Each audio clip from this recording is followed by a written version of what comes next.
Alright, today I'm going to be teaching you how to play and win at the game of Mancala. Mancala is a very simple game. It's sort of a caveman game, but it can also be surprisingly complicated once you actually start playing. I will be using the version on 51 Clubhouse Games for the Nintendo Switch, but it's applicable for pretty much any version. You never see it coming.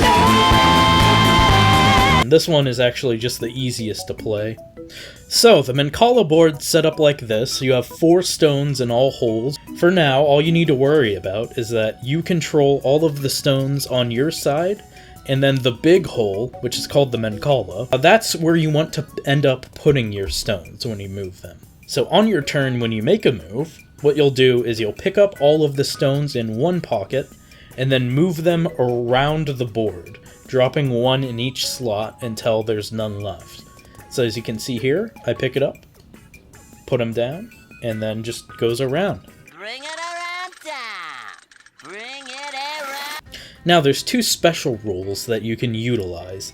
The first is getting an extra turn. So if you're moving stones and your last stone ends up in your Mancala, you actually get an extra turn. So if I take these and move them over, I get an extra turn.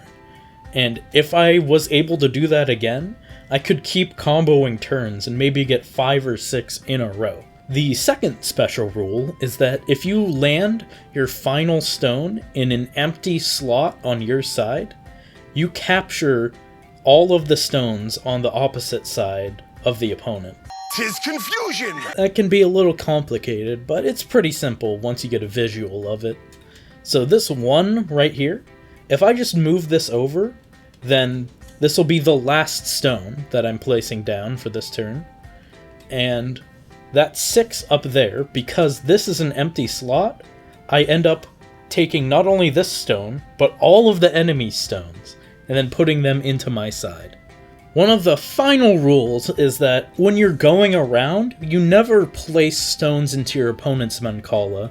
So if you saw what the opponent just did there, you actually end up skipping theirs if you have a really high number that goes around the board. Now, the game ends not once all of the stones are out of play, but actually when one of the sides is empty. So as you can see, I have no stones on my side, and once I move this, the game will be over. But my opponent gets to keep all the stones on their side. So if you end up with no stones on your side, your opponent gets to keep any stones that may be in their side, which can sometimes be enough to win them the game. Let's go over how to win now, because that's all that really matters, right guys? Screw having fun, I want to win the video game. You play to win the game.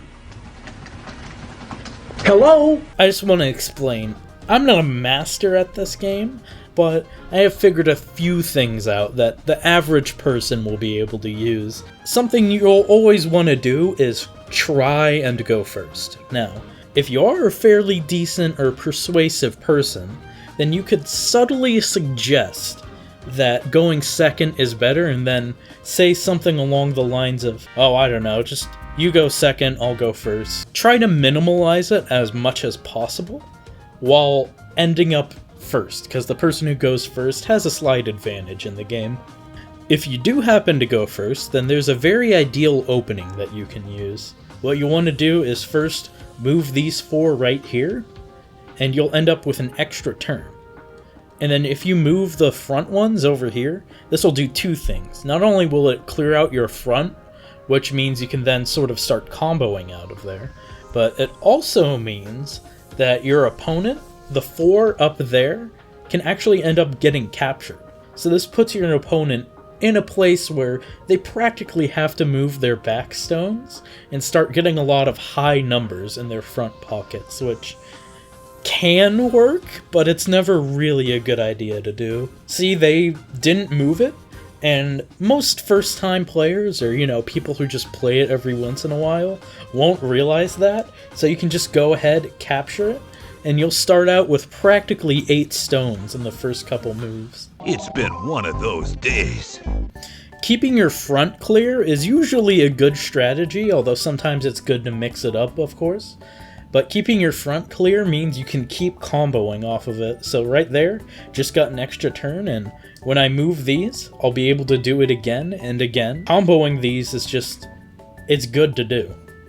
Because now I can move that. I have these two, which means I can move them. Move this one. That's 4 stones in a row. So always be on the lookout for your own combos and keeping your front clear. You always want to be on the lookout for your opponent trying to capture you, and that's why this game you always have to stay alert. You can't go to sleep, okay? If this opponent moves these 2 right here, then they can capture all 9 of these stones, which is no good. So you always need to be alert about what is happening on your opponent's side, not just on your own side. White people be like, Why do we need another boost to win time? black people be like, One thing that's useful to keep in mind is that it takes 7 to get across half the board. What I mean by that is, as you can see, I have this 10 here. Then if I move here, that's a no.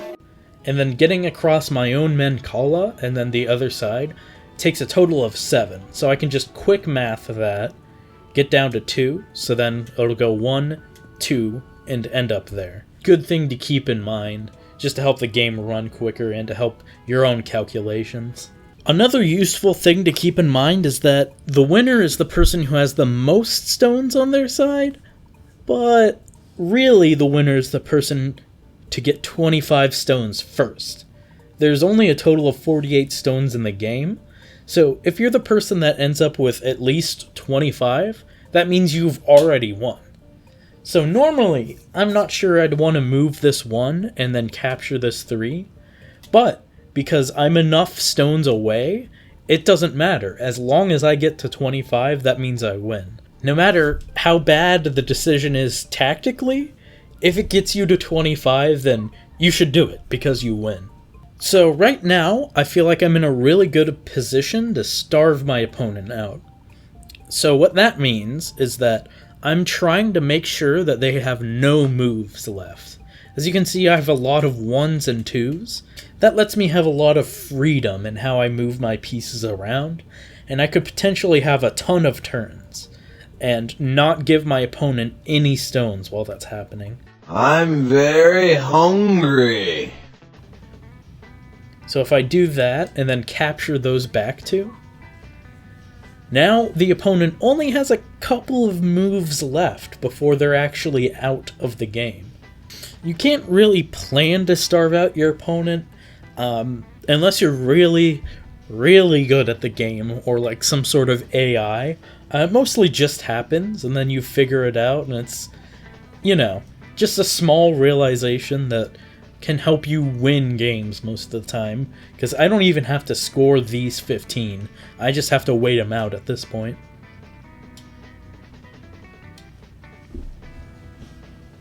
So there we go. That is a total of 17 stones without even having to score them, just by starving out my opponent.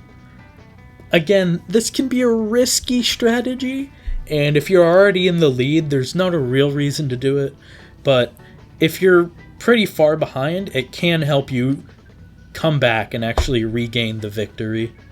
So let's just play a game together, see what you can see and pick up from the game, and let's just see how it works out. Alright, it looks like our opponent is going first, and they're moving from that pocket for some reason. It's sort of a weird move, but okay. Let's get extra turn here. We can get 2 extra turns, actually. It's a pretty good start. And let's move these 6 to clear out our front pocket.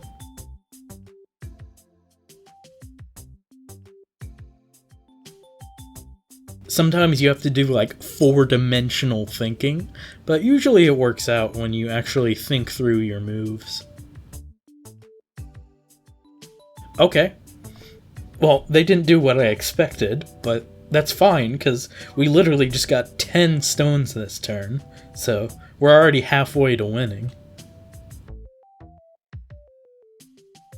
Let's get a free turn here. and don't really have much else. We could try starving them out. They are actually pretty low on stones.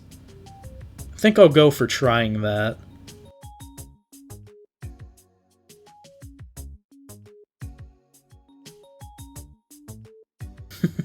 Of course, I can come here and immediately capture that 3.